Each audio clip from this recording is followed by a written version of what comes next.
Hello, I'll be going over quite a few things in this video. Those will be key bindings, movement, resolve system, consumables, tactics for 4v4s, tips for certain maps, advantage points for some classes, 8v8s and your impact, abilities you can potentially avoid by jumping.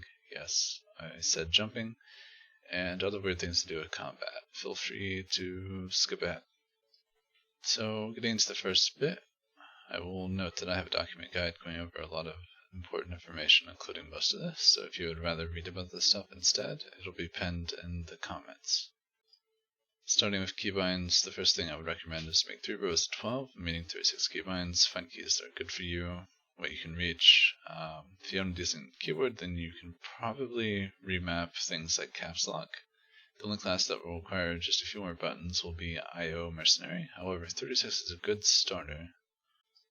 Alright, going into focus target and self-target modifier, this requires all binds to be the same type of keybind to be used. So if your focus target modifier was on the shift combo, then you would need whatever button to also be on the shift combo for it to actually go off on the modifier. So if it was a focus target modifier, let's say you have it on shift F, you would then have to hold shift F and then have whatever ability you wanted to use on the focus target to also be a shift combination keybind.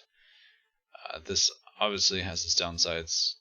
Holding down shift plus other abilities is kind of meh. What I would recommend here is to make it a numpad key and just hold it off the mouse. Because let's say you put it on numpad 1 or something like that, you can then hit all your abilities normally. You would just have to hold down the modifier key, which would be just a regular key. Therefore, you would not need any shift combinations, alt combinations, or control combinations, which I highly recommend not using. And if you end up using numpad keys, you will likely need to go into starboard settings and unbind a lot of the default binds. There are a lot of binds that just aren't necessary, and using the numpad keybinds will cause some interactions because there are some things like num4 does something by default. I can't remember what it was, but most of these things do have an alternate use, and I would highly recommend disabling them. I would also recommend using strafe left and right, no turning keys. Strafing this game is not only faster, but it also allows you to continue hitting as a range when moving away. Overlooked keybinds for the most part, I would say, is the mouse wheel click, the little dash next to 1, caps lock, if you're able to actually rebind your caps lock to something else, and pretty much any ability, or not ability, but button next to A and D would be pretty good. When playing multiple classes, it's better to keep it simple and put similar abilities on the same buttons to make it less to remember, but also giving you a chance to build muscle memory faster. Now to the resolve system. If you're new to this game, then some terms need to be explained potentially. One will be Mez. This is a soft CC that breaks on damage, however, it typically lasts longer than a stun. Stun is a CC that does not break on damage and typically lasts for 4 seconds. There is also more CC in the game like knockbacks, roots, and slows. Roots and slows do not fill the resolve bar, however knockbacks will by a bit. An extended knockback will fill more resolve. If ever using a stun and following it with a knockback immediately will white bar the target. Giving someone a white bar means they're immune to all CC for the duration, so the biggest takeaway here is to not overlap CC if you can help it. The longer or more impact the CC has, the more resolve it will give. For example, 5-second PT stun will most likely white bar somebody just by itself, meaning you would want to start with a shorter stun first, and then follow it with the longer stun, as it would not work the other way around. As for using your CC breaker yourself, you typically want to play safe if you're a target. Wasting your CC breaker on something that's not win or lose situation is pretty much a terrible choice. However, in most rec games you can get away with it, and 4v4s, however, you will get killed. Never break before white bar. If you do break on white bar, make sure it's at least 75% needed and don't hesitate it. Just use it right away. Going into consumables in the game would be a few different types of grenades. One is a basic stun like carb. Another is a mez, one for a slow and one for damage. Typically the damage one is pretty good to use to help out dishing out some more damage. However, grenades haven't been updated since 65 cap, which was 4.0. So they're not as great as they used to be for damage, but they're still not terrible. Worth having all types of grenades. Mez grenades, if you want to play burst DPS, you can punish people for using breaker, or maybe potentially force somebody to use breaker sooner. Stun grenade if you play AoE or dots. I don't use this very often, but it has its uses. Slow grenade is probably the least effective due to the mass amount of purges in the game right now. Then other consumables will be like stems, medpacks, and Warzone generals and medpacks. I recommend using Warzone medpacks and journals as they're rather good for what they're worth. And for some classes like Marauder, it's the only healing that you actually get. Everyone uses them, and you should too. There's literally no reason not to. Now to get into more in-depth sort of topics for PvP, I'm not going over objectives, as I do not consider objectives to be in-depth, nor do I consider it the main part of PvP. Fundamentally, understanding how the PvP should start with knowing how to play the combat and its mechanics.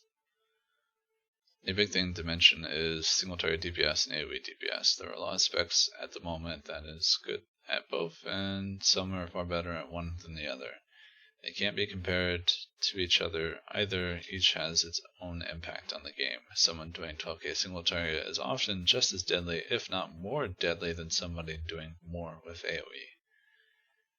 With that in mind, it comes down to the most common playstyles in group ranked: control and pressure. Another word for control playstyle that gets used a lot is hard swap.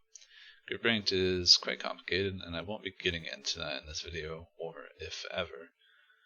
So first things first, to understand when playing 4v4s, assuming you understand your class and your DCDs, would be what kind of composition do you have? Are you all dots and AoE? Are you all burst and single target? This can be usually found out pretty quickly, and it will also determine how you guys play. When you're all burst, your control isn't getting broken by dots or AoE, meaning your mezzes are way more effective. Typically, you'll want to CC out a certain person, and CC quite often to keep the enemy's pressure down while also securing damage on targets. In the background, I'll show you a clip of a cleave game with a composition advantage and a position advantage against melee. Granted, they probably realized this, but did it anyway. Typically, if you want to try, don't stay clumped up when it doesn't benefit your team more than the enemy team. I'll also show you another way to look at things. With healers in the game, healers can choose to stand in or out of cleave, and there are obvious advantages to both. I'll show you a clip of a major disadvantage of being out of cleave, getting hit by all mezzes, and them not getting broken. While being in cleave, they would be broken, however, you're also taking damage yourself. In most 4v4s, you will want to CC the kill target, or if they do not have immunity to CC, but do have some sort of defense chance increase, to negate the DCD. This defense chance does not work while stunned. Interrupting and mezzing healers is an important thing, but also so is mezzing tanks. In tank heal games, you have two people dedicated to saving people you're trying to defeat, so stopping them from doing their jobs and all is something that all DPS should consider, even when playing dots and AoE. Depending on what healer you go against, some things are more effective than others. Mercenaries thrive on being in cleave and using their DCDs to heal them.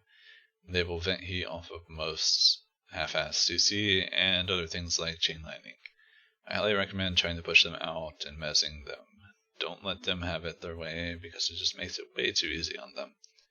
If they're in cleave, they will likely be uninterruptible most of the time, so this is pretty meh to deal with at the moment.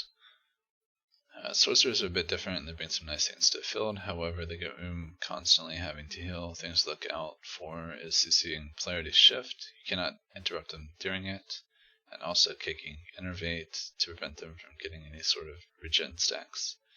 Sorcerers are also pretty squishy, so getting AoE on them but not dotting them so you can still CC them is pretty effective. An operative is pretty good at healing groups and favorable for healing cleave. They're the weakest of the three during stuns. You cannot stop most of their abilities, and one to look out for to kick is Culto Waves. Kicking this will then force them to cast more, which means they can be open to more interrupts, and on top of that, have to spam abilities, which is not really good for their energy management. There are also differences for what tanks you face. Juggernaut sort of has it all at the moment. Control, AoE, damage, survivability. Letting one free cast is a terrible ideal. Mezzes and stuns help prevent them from what they're doing. Never let a Juggernaut sit in slows and freely do what he wants. Slows will give him pooled hatred, making him hit harder. Power attack will want to keep everyone close for AoE damage, as it excels at it compared to other tanks. However, it doesn't have the same survivability. While it does have damage and AoE stun, the best thing to do is constantly make them move around. Not clumping up and spreading out, and also pushing out their allies all over, will make a power attack's job a lot harder to do, as they'll have to spend more times running around and potentially trying to stay in guard range.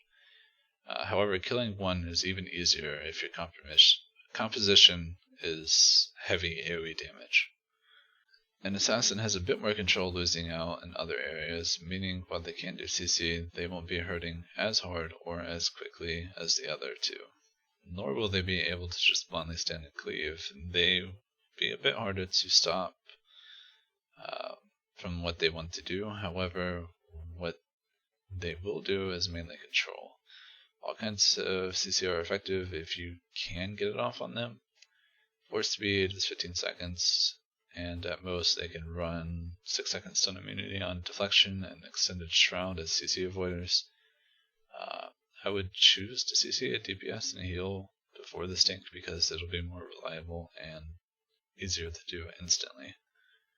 So going into the last part here, cleansing is what I want to cover. So a DPS Sorc, a DPS Mercenary, and a DPS Operative can all cleanse their respected meds. So Flashbang and Concussion Missile for Operative and Mercenary, Intimidate Roar and Whirlwind for Sorcerer.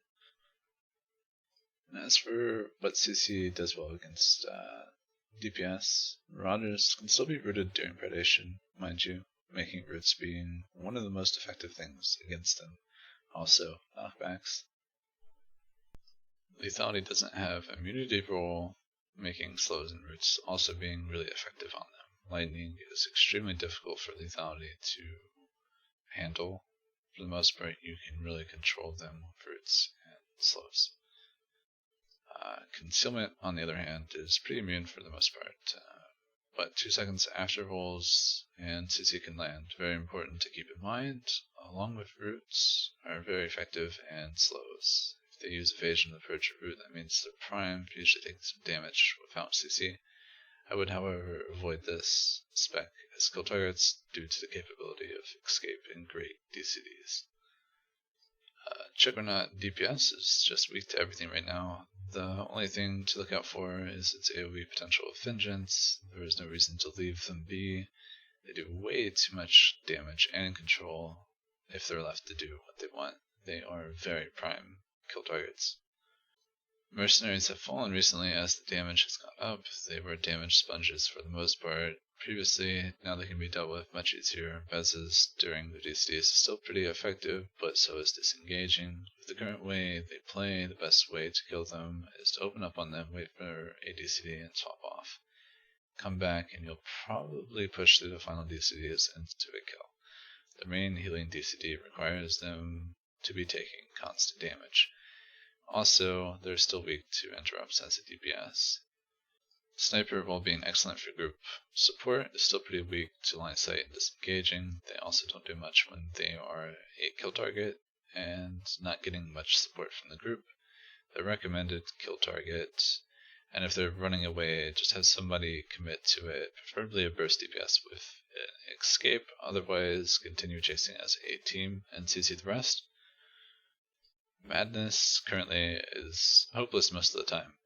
If you ever see it, you can either CC or ignore it if you're not clumping up. Otherwise, have one person sit on it or all of you go for it. You can kill them very fast, they're extremely squishy, they don't have the same tools Lightning has for kiting, and it definitely does not have the DR. Lightning is one of the harder specs to deal with in the current meta, however you can still shut it down. They do not do much healing anymore and thrive off you clumping up for them. CCing is a very good way to stop them, especially during polarity. If they're the reason their team is winning, definitely go for them to shut down their damage. Letting them free cast is far too deadly. Power attack, while being able to dish out damage, fails to live for very long outside of its dot spec. While it can live on its Kolto for a little, it'll eventually flop. You can either DPS through its DCDs or swap off. I prefer the swap off during power yield and Kolto. This means they're not getting stacks as quickly and less CDR for Kolto. AP can be killed outright after yield. Hatred, since it does not get the benefit of low slash or getting away with instant burst, it's much less overwhelming and can be dealt with most of the time. I highly recommend forcing things early from them to plummet their threat later on. They can also be dealt with extremely quickly in hard stuns. If your team is able to capitalize on it, you'll likely get a cloak, if not get them right there. Deception, most of its burst is upfront and it can stack immunity right off the bat. Sadly, the best thing to do is make sure that the person lives. All CC after its opener is rather effective on it, and it's still very squishy during hard stuns. Definitely try to capitalize on getting them out and making them stealth early, and then punishing them later for it. Overall, as DPS, things you should be doing is CCing and interrupting. Keep an eye on for what's going on around you, and to catch opportunities for CC and other potential. Keeping track of things like CC breakers and CC immunity will help a lot when defeating someone. If you can help an ally, do it. The harder the enemy team has it, the less effective they are. All of this helps in regular war zones too, however most of this stuff is either used much more selfishly or with a group in mind, as there are more players to assist. Whatever is your playstyle, as long as you're using everything you have or know whether it's good to commit or not. Some things I would like to go over for advantage points. Any ledge DC in the game are typically baited for knockbacks. Try to prevent from positioning yourself in such a way to be knocked. It makes it far too easy for them. They've already committed to playing that way, so make it harder for them. Any closed off areas are going to be in favor for AoE teams. If your team isn't able to AoE as much or group support as much, avoid these kinds of areas. Line of sight areas, pillars, boxes, etc. These are extremely effective for melee and put the range at a disadvantage. If the range player wants to come and DPS, they will be forced to potentially position themselves in a more open area. As burst DPS, you'll likely want to either play near a ledge or a line of sight area. Things tend to get messy in areas like this, making it very, very easy to catch CC and punish players. As for AoE DPS, you tend to want to fight in a more open area, fewer places for them to escape, and easier time tracking players. There is a note here that I don't say dot DPS here, mostly because dot specs are doing more AoE than anything right now.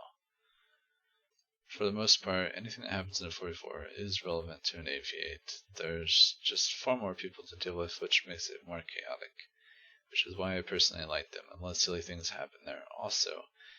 Granted, you will not have the same coordination or any sort of real plan for an AV8 90% of the time, so this is a good place to try and learn how to be self-sufficient for your class. Dying is probably the most important thing to deal with here. It's going to happen. It's normal. If you never die in a PvP game, you're either playing an imbalanced match or you're playing something that's busted. Rarely does it come down to good play, at least in Star Wars. Coming back after dying is important to continue support for your team in team fights. Making them fight with a player down because you died and didn't come back puts them at a disadvantage. So either try to get something done elsewhere quickly, or your team will continue to lose the fight. managing to still do a lot while using all of your DCDs and dying a few times, topping the leaderboards, is typically a sign that you understand combat to a degree. While you can be good at regs and understand how to push numbers, if you can't do it without any support classes helping you, you don't quite get it just yet. Learning DCDs on some classes can be tricky, and what you can do is look at guides or just continue to practice. Last thing I want to mention for regs is that it's completely different from solo ranked and group ranked. They're all vastly different in the way they usually play. Same simple concept of a 4v4 arena, but with a completely different pool of players and coordination. While talking about some weird things about the game, I want to show you some clips of shortcuts on some maps in the background. While desync is a big problem with the game, it sometimes works an advantage for either player. Most ramps will result in desync when using a move ability while going up the ramp or down. While this not being an actual mechanic of the game intended, it saved me countless times and definitely saved countless others. Now, something odd about the game as a whole, AoEs take priority over other abilities when they're going off, meaning most abilities used at the same time or before will go off in the air when this happens. It's rather unfortunate, but those with AoE knockbacks can make use of this against melee. Another weird thing is that most conal abilities will not land on the player if the player happens to jump at the same time, meaning you will hit nothing. Same goes if you jump and they do not. It does not work perfectly, but it's a rather weird interaction. Conals really should be removed from the game in my opinion, however it won't fix this interaction. Another one, kind of tied to the previous one, is someone that is on a higher level than you jumping up to use an ability, even if it's an AoE that does not land, at least visually. Talking about knockbacks mainly here, but includes pretty much any other instant AoE. It will still hit the target, meaning you can use things like overload to get people off of the pipe in question ball or other areas and get a knockback while being at a lower level than them. All you have to do is jump. In all, I hope something is taken from this. I know it is not a class guide, however a more general guide, as I know a lot of players do not understand most of the fundamental mechanics of the game, or classes even. I wanted to point out a lot of things that I could in this video to help. I will be doing class guides as time goes on. I will be starting on Marauder guide just after finishing this. However, it will take some time. I hope you guys enjoyed and maybe learned something.